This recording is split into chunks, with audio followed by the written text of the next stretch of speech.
I guess the defining moment in my experience was my first placement. I was in a town called Banh Mi, which is central Thailand, about 2 hours north of Bangkok. And I'd been there for a few weeks, and there was me and another guy, but he didn't really like to leave his room. So I was generally the only Farang in town, or who would be out in town. And after a few weeks, I started to struggle. I was going through culture shock, everything was new, there was no other Westerners around, there wasn't any Western comforts. You know, the stuff of nightmares when you first get to a brand new country. Anyway, so I was on my way to school one day. School was going great, but I was on my way to school.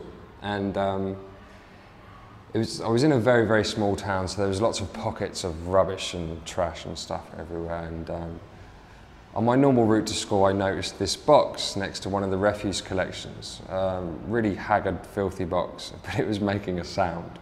I was like, okay, let's check that out. And inside this box were 4 puppies in a pretty horrible state. And I made the assumption that these little guys were going to disappear. So I was like, okay, well, I'm going through culture shock. I think I may have found my companions. So I used to frequent this outdoor gym. It's a typical Thai outdoor rural gym where it's lots of pieces of metal cobbled together to form weights. And around that gym was like a drainage channel, but that was all blocked up. So I thought, okay, I'm going to take these little guys, I'm going to put them down there, cover them up so they're safe from the elements. And I'll come back after school. So I did that. I came back and I fed them some milk from my hand because they're all tiny. Some of them hadn't even opened their eyes yet. And this carried on. This then became my routine. Morning, afternoon and night, I would look after these puppies. And as a result, the locals picked up on that.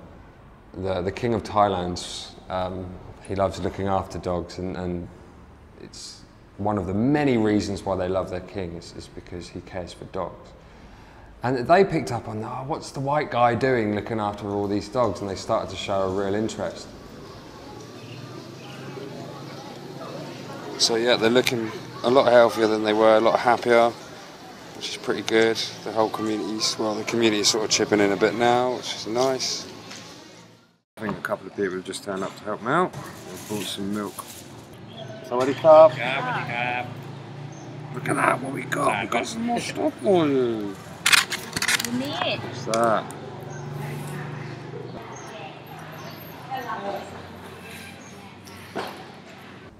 One Saturday morning I came to wake them up and I could only find 3.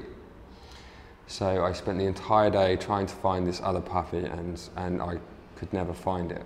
So I was really sad about this and walked around asking everyone, have you seen this puppy? It doesn't matter if you've got it in your home, it doesn't matter, it doesn't not matter, just, you know, tell me.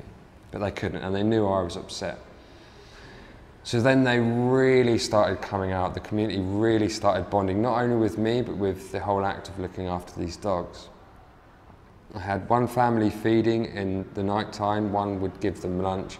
I had another who would clean them. Kids would always turn up at the gym when they knew I'd be there so we could play with the dogs together. So I was in this placement for just shy of 3 months. So by the time I'd left, I got in a van to Bangkok.